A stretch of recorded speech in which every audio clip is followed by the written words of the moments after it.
भारतीय गणतंत्र दिवस का समारोह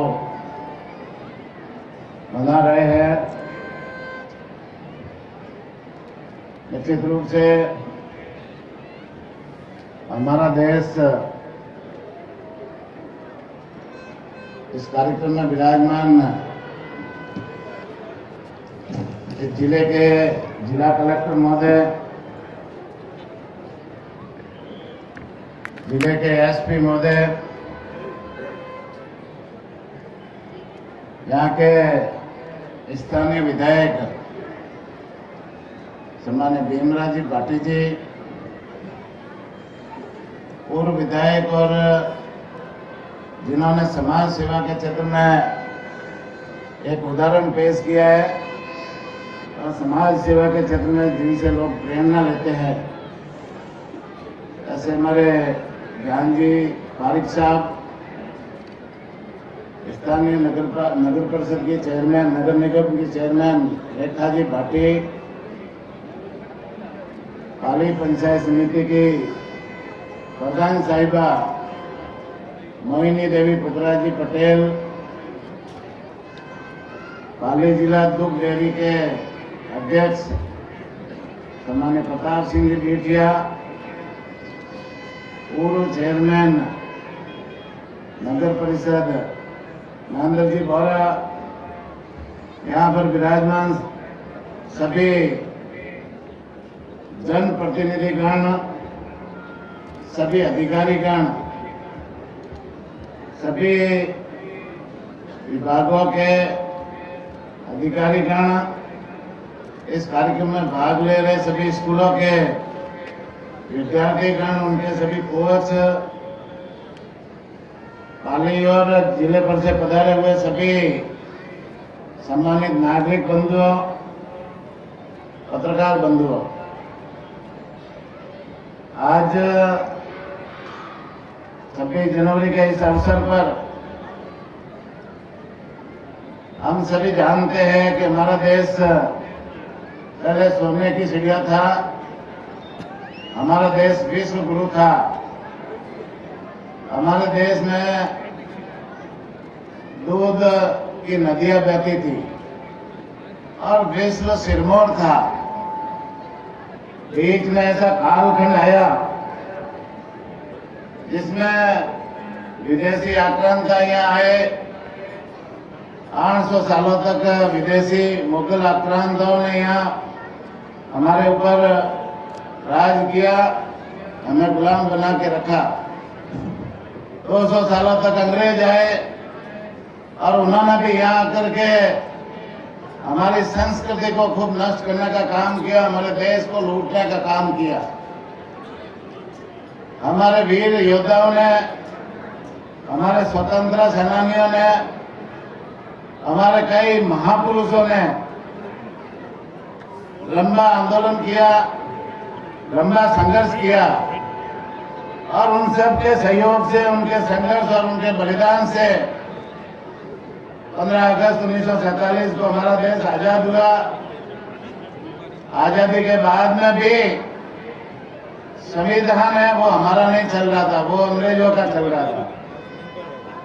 और 26 नवंबर 1949 को हमारा अपना संविधान बना, जिसे 26 जनवरी 1950 को देश में लागू किया गया।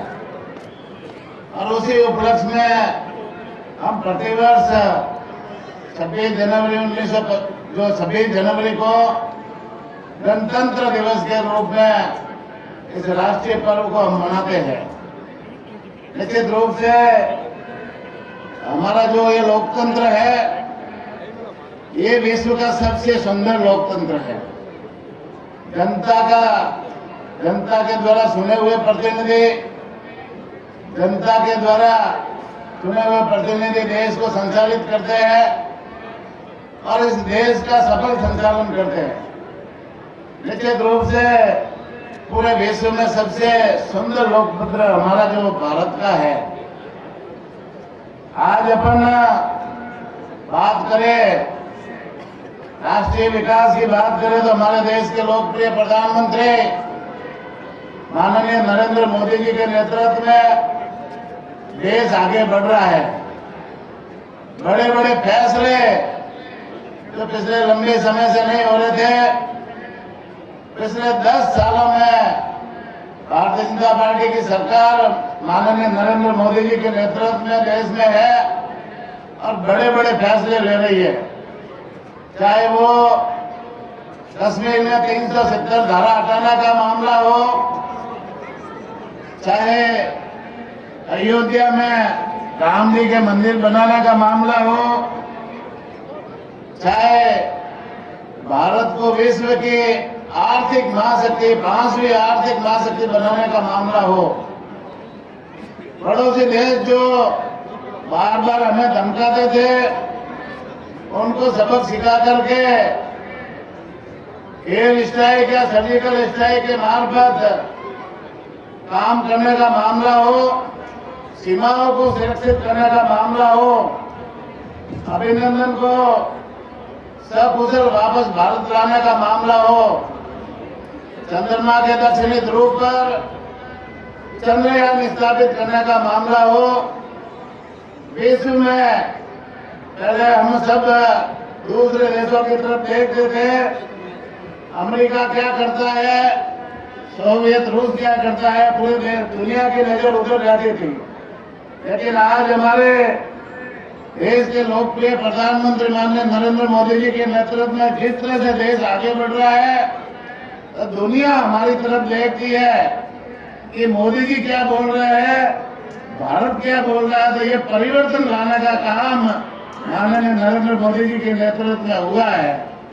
निश्चित रूप से आंतरिक विकास की भी अपन बात करें तो माननीय नरेंद्र मोदी जी के नेतृत्व में किसानों की मजबूती के लिए काम किए जा रहे हैं, युवाओं को मजबूती के लिए काम किए जा रहे हैं, महिलाओं के सशक्तिकरण के लिए काम किए जा रहे हैं, गरीबों के उत्थान के लिए बहुत सारी योजनाएं चल रही है और जिसका फायदा निश्चित रूप से इस देश के लोगों को मिल रहा है। 75 साल आजादी के बाद में भी लोगों को पेयजल के लिए तरसना पड़ रहा था। माननीय नरेंद्र मोदी जी ने जल जीवन मिशन योजना के मार्फत हर घर में नल कनेक्शन देने की योजना चलाई, जिसका लाभ आज लोगों को मिल रहा है। पहले घरों में शौचालय नहीं होते थे, माननीय नरेंद्र मोदी ने स्वच्छ भारत योजना में हर घर में शौचालय बनाने की योजना चलाई, जिसका लाभ भी आज जनता को मिल रहा है। उज्ज्वला गैस योजना के मार्फत महिलाओं के सुदृढ़ीकरण के लिए हर घर में उज्ज्वला गैस योजना के कनेक्शन देने का काम भी माननीय मोदी जी के नेतृत्व में हुआ है। महिला सशक्तिकरण की अपन बात करें तो महिला सशक्तिकरण बिल ला करके महिलाओं को मजबूत करने का काम किया है और निश्चित रूप से महिलाओं को सशक्त करने का काम भी माननीय नरेंद्र मोदी जी के नेतृत्व में हो रहा है। आज मोदी जी के नेतृत्व में देश आगे बढ़ा है। वसुधैव कुटुंबकम के भाव को लेकर के आज देश आगे बढ़ रहा है। हमारा मानना है, हमारी जो सनातन संस्कृति है, वो सनातन संस्कृति पूरे विश्व को अपना कुटुंब मानती है और यहाँ रहने वाले हर व्यक्ति को हर मानव को अपना कुटुंब मानती है और उसके कल्याण के लिए हमारी संस्कृति काम करती है।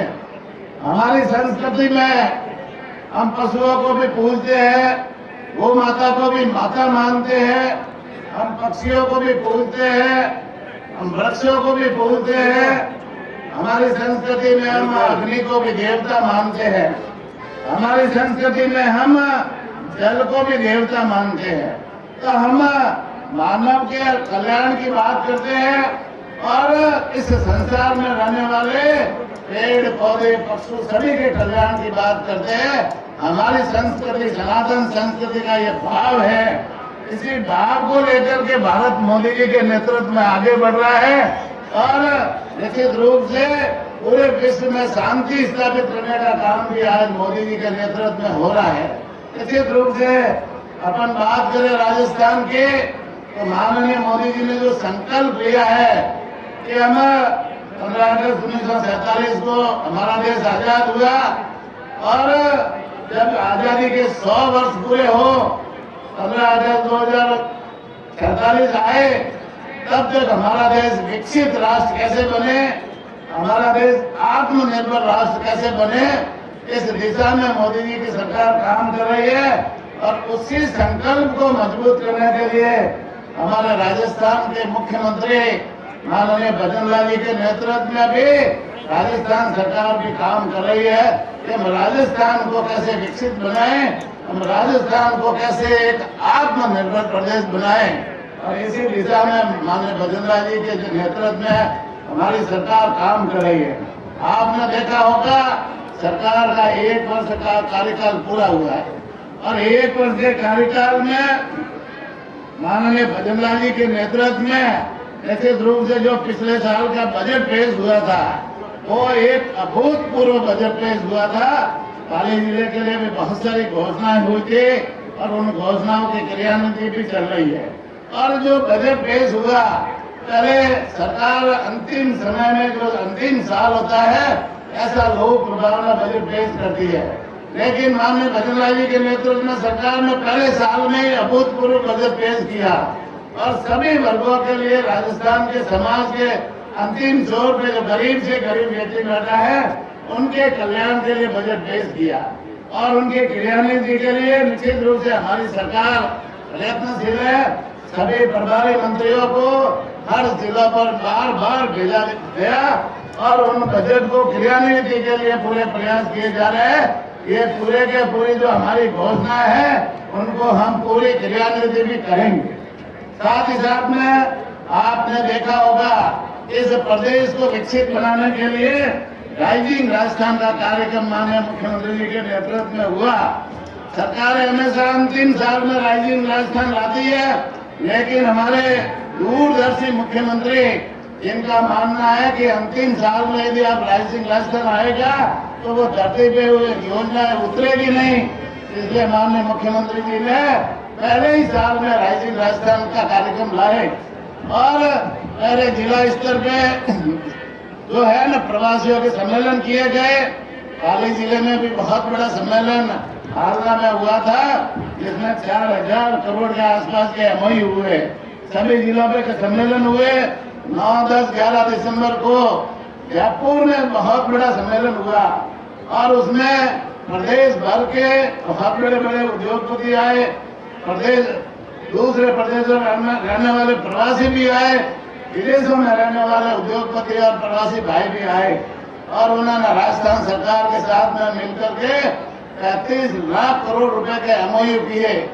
आज उन MOU को धरातल पर उतारने के लिए हमारे मुख्यमंत्री हमारी सरकार कृत संकल्प है और निश्चित रूप से उनके लिए अभी अलग से विभाग खोलने की माननीय मुख्यमंत्री जी ने घोषणा की है। एकल खिड़की खोलने की घोषणा की है और निश्चित रूप से ये जो 35 लाख करोड़ रुपए के MOU हुए हैं ये धरती पर उतरेंगे तो ये राजस्थान का विकास होगा। राजस्थान में पूरे प्रदेश में चाहे ऊर्जा के क्षेत्र में हो, चाहे पवन ऊर्जा के क्षेत्र में हो, सौर ऊर्जा के क्षेत्र में हो या खनन के क्षेत्र में हो, पर्यटन के क्षेत्र में हो, डेयरी सेक्टर में हो, पशुपालन के सेक्टर में हो या शिक्षा के क्षेत्र में हो, सभी विभागों में जो MOU हुए हैं वो धरती पर उतरेंगे और धरती पर उतरेंगे तो राजस्थान का विकास होगा, राजस्थान में उद्योग लगेंगे और राजस्थान आगे बढ़ेगा। साथ ही साथ में प्राइवेट सेक्टर में लाखों लोगों को, युवाओं को रोजगार भी मिलेगा।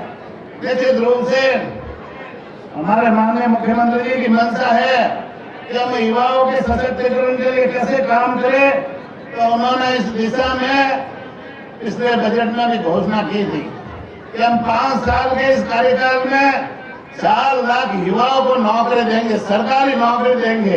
राजस्थान के इतिहास में पहले मुख्यमंत्री माननीय भजन लाल जी है जिन्होंने बजट में घोषणा की है कि हम 5 साल के इस कार्यकाल में 4 लाख लोगों को, युवाओं को नौकरी देंगे और इस दिशा में हमारी सरकार आगे बढ़ रही है। और इस साल अभी तक हमने 60,000 नौकरियां, सरकारी नौकरियों के नियुक्ति पत्र दे दिए 4 बार जिला स्तर पर कार्यक्रम हुए और हर जिले पर युवाओं को नौकरियों के नियुक्ति पत्र देने का काम किया है। आने वाले महीने पर में महीने 1.5 महीने में 15,000 युवाओं को और नियुक्ति पत्र देंगे। 80,000 नौकरियां इस साल अभी भी भर्ती प्रक्रिया में है और अगले साल का कैलेंडर पहली बार कोई सरकार ने अगले साल का नौकरियों देने का कैलेंडर भी जारी कर दिया है। आज तक किसी सरकार ने ये नौकरियों का कैलेंडर जारी नहीं किया था, लेकिन माननीय मुख्यमंत्री जी ने पहली बार अगले साल का कैलेंडर भी जारी कर दिया है और समयबद्ध तरीके से जो हमारी सरकार की घोषणा है 4 लाख लोगों को सरकारी नौकरियां देंगे, वो निश्चित रूप से हम देंगे। इसी तरह से माननीय मुख्यमंत्री जी के नेतृत्व में जो हमने घोषणा की थी तो उसमें से 50% घोषणाएं तो हमने पूरी कर दी। चाहे वो किसानों को किसान सम्मान निधि के लिए 2,000 रुपये देने का काम हो, चाहे वो हमारे पेट्रोल डीजल के रेट घटाने का काम हो, या पेंशन है जिनको 1,000 रुपये पेंशन आ रही थी उनको 15% बढ़ा करके 1,150 करने का काम हो, या फिर 450 रुपये में गैस के सिलेंडर देने का काम हो। इस तरह से जो घोषणा बहुत सारी घोषणा थी, हमने उसमें से 50% की घोषणाएं 1 साल में पूरी कर दी है। और निश्चित रूप से अभी जो माननीय मुख्यमंत्री जी के नेतृत्व में बहुत सारे अच्छे काम हो रहे हैं, जो आज पट्टे देने की कार्रवाई, अभी मैं जिला स्तर पर बाहर गया था तो वहां पर ऐसे लोगों को जो पट्टे दिए गए जिनके वो बोल रहे थे कि हमारे 70 साल में भी हमें कोई पूछने वाला नहीं था, लेकिन माननीय मुख्यमंत्री जी के नेतृत्व में जो पट्टे देने का कार्यवाही हुई, चाहे वो घुमंतु परिवारों को हो या हर जो समाज के अंतिम छोर पे जो व्यक्ति बैठा है उनको भी पट्टे देने का काम हो, तो इस दिशा में हमारी सरकार आगे बढ़ रही है। आने वाले समय में हमारे मुख्यमंत्री जी की मंशा है कि हम राजस्थान में किसानों को मजबूत करेंगे, पशुपालकों को मजबूत करेंगे। हमारे मुख्यमंत्री जी की मंशा है कि चिकित्सा के क्षेत्र में हमने पूरे राजस्थान में बहुत सारी व्यवस्थाएं कर रखी है। चिकित्सा में मानव चिकित्सा के क्षेत्र में कोई कमी नहीं रहेगी। साथ ही साथ में पशुपालकों के चिकित्सा के क्षेत्र में भी हमारी सरकार सजग है। आज पशुपालकों की चिकित्सा के लिए जिन गांव और ढाणियों में चिकित्सा सुविधाएं नहीं है, उन गांव और ढाणियों में चिकित्सा सुविधा कैसे पहुंचे, इस दिशा में एक बहुत ही महत्वाकांक्षी योजना माननीय मुख्यमंत्री जी ने शुरू की है। वो है मोबाइल वेटरनरी यूनिट। और मोबाइल वेटरनरी यूनिट में पूरे राजस्थान में 536 गाड़ियां है और सेंटर नंबर 1962 नंबर है। 1962 नंबर पर अपने घर में बैठा पशुपालक यदि 1962 पर अपना नाम दर्ज कराएगा और पशुपालकों की संख्या दर्ज कराएगा तो उसके घर जाकर के इलाज करने की सुविधा ये पहली बार राजस्थान में हुई है माननीय मुख्यमंत्री जी के नेतृत्व में। साथ ही साथ में ऐसे गांव और ढाणियां हैं जहाँ पर सेंटर नहीं है चिकित्सा के, वहाँ पर नए सेंटर खोलने की भी इस बार जो हमारी घोषणा थी कि हम 500 नए सेंटरों पर उपकेंद्र खोलेंगे। हमने 500 नए सेंटरों पर उपकेंद्र खोले। 175 के आसपास नई जो पहले से चिकित्सा व्यवस्थाएं चल रही थी, चिकित्सा संस्थाएं चल रही थी, उनको कर्मोन्नत करने का काम ये हमारे मुख्यमंत्री जी ने किया है। साथ ही साथ में पशुपालकों के लिए पहली बार माननीय मुख्यमंत्री जी के नेतृत्व में बीमा योजना, मंगला पशु बीमा योजना लाई गई है और अभी वो पोर्टल खुला है, पशुपालकों के बीमा शुरू है। आप सबसे भी निवेदन है कि ज्यादा से ज्यादा पशुपालकों के बीमा उसमें कराए, जिससे आने वाले समय में यदि किसी बीमाधारी पशु की मौत हो जाती है तो बड़े पशु को 40,000 रुपये का मुआवजा मिलेगा, छोटे पशु को 4,000 रुपये का मुआवजा मिलेगा। साथ ही साथ में गोपालक कार्ड की एक योजना भी कोऑपरेटिव सोसाइटी के माध्यम से चल रही है। पशुपालकों को अपना रोजगार करने के लिए बिना ब्याज से 1 लाख तक का लोन कोऑपरेटिव के माध्यम से मिला है। ये पहली बार पशुपालकों को माननीय मुख्यमंत्री जी ने एक तोहफा दिया है। इसी तरह से बहुत सारी योजना पशुपालकों के लिए भी शुरू की है। डेयरी के सेक्टर में भी बहुत सारी योजना शुरू की है। महिलाओं को डेयरी से जोड़ने के लिए बहुत सारी योजना अभी नए पशु मित्र बना रहे हैं। उसी तरह से नई समितियां खोलने का काम चल रहा है। महिलाओं को अध्यक्ष बनाने का काम भी उसमें प्रक्रियाधीन है। नए बूथ खोलने की प्रक्रिया भी चालू है और नए कलेक्शन सेंटर भी खोले जा रहे हैं। साथ ही साथ गायों के संरक्षण के लिए हमारी सरकार भी कृत संकल्प है। गौ माता की हम कैसे रक्षा करें, गौ माता की हम कैसे सेवा करें, इस दिशा में जो हमारी सरकार ने अनुदान जो पहले से चल रहा था, इस बार माननीय मुख्यमंत्री जी ने उसमें 10% बढ़ोतरी की घोषणा की है और 10% बढ़ा करके देना भी हमने चालू कर दिया है। साथ ही साथ में कई गौशाला ऐसी थी जहाँ पर चाहे पाली की पिंजरापुर गौशाला हो या राजस्थान भर की 100 गौशाला ऐसी है जहाँ पर गो का मशीनें देने का काम भी हमारी सरकार ने पहली बार किया है। इस तरह से माननीय मुख्यमंत्री जी के नेतृत्व में सभी वर्गों को समाज के अंतिम छोर पे जो व्यक्ति बैठा है उनके विकास के लिए हमारी सरकार काम कर रही है और आगे भी करते रहेगी। पाली जिले में जैसे पिछले बजट में बहुत सारी घोषणाएं माननीय मुख्यमंत्री जी ने की थी। इस बार इसका बजट अभी आने वाला है, लेकिन पिछले वर्ष में हमने जो घोषणा की थी, चाहे वह सोमनाथ मंदिर का जीर्णोद्धार हो, पाली में हेलीपैड निर्माण कराने का काम हो, पाली में 30 मैट्रिक टन का दूध पाउडर प्लांट 95 करोड़ रुपए से लगाने का काम हो, प्रत्येक विधानसभा में एक मॉडल CSC बनाने का काम हो, बाली सोजत को जिला व सुमेरपुर को उप जिला अस्पताल बनाने का काम हो, गुंदोल खिवाड़ा में CSC, बंदर में PSC, सांगराम देसूर में ट्रॉमा सेंटर बनाने का काम हो, सोजत रोड को नगर पालिका, पाली को नगर निगम बनाने का काम हो, 220, 132, 33 kV जैसे नए GSH 3 खोलने का काम हो, नए एक्शन ऑफिस EN ऑफिस खोलने का काम हो, 2 नए थाने सुमेरपुर सदर व संडावल में खोलने का काम हो, बाली व सुमेरपुर में घुमंतु